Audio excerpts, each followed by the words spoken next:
قرآن کریم میں اللہ تعالیٰ نے اگر کسی ایک مہینے کا نام لیا ہے تو وہ بھی صرف اور صرف رمضان کا مہینہ ہے۔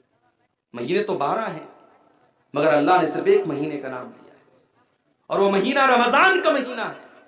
اور جب اللہ نے رمضان کے مہینے کا نام لیا قرآن کے دوسرے پارے میں تو کیا کہا اللہ نے؟ اللہ نے یہ نہیں کہا رمضان روزے کا مہینہ ہے، اللہ نے یہ نہیں کہا رمضان تراویح کا مہینہ ہے، اللہ نے یہ نہیں کہا رمضان اعتکاف کا مہینہ ہے، اللہ نے یہ نہیں کہا رمضان زکوٰۃ کا مہینہ ہے۔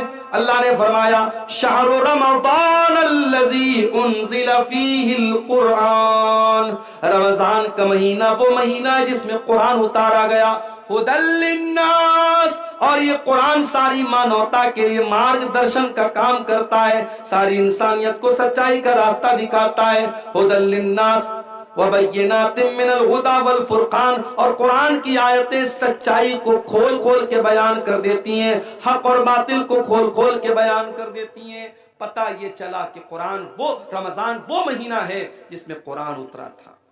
اچھا اب ایک سوال یہ پیدا ہوتا ہے کہ قرآن تو اکٹھا نہیں اترا، قرآن تو اللہ کے نبی کے اوپر تھوڑا تھوڑا 23 سال میں اترا، تو پھر اس کا کیا مطلب ہے کہ قرآن رمضان کے مہینے میں اترا؟ تو اس کو بھی نوٹ کر لو کہ قرآن 2 طریقے سے اترا ہے۔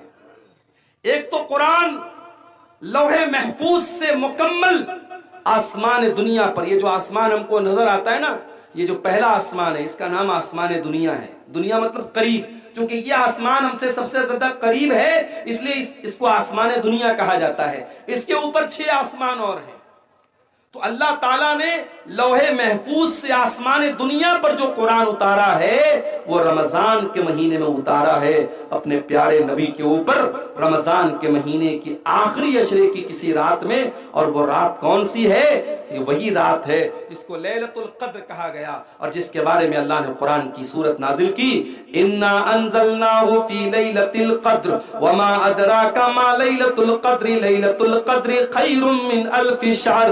اے میرے نبی اس قرآن کو ہم نے لیلۃ القدر میں اتارا ہے اور آپ کیا جانے کہ لیلۃ القدر کیا ہے؟ لیلۃ القدر خیر من الف شہر، لیلۃ القدر تو 1000 مہینے سے بہتر ہے۔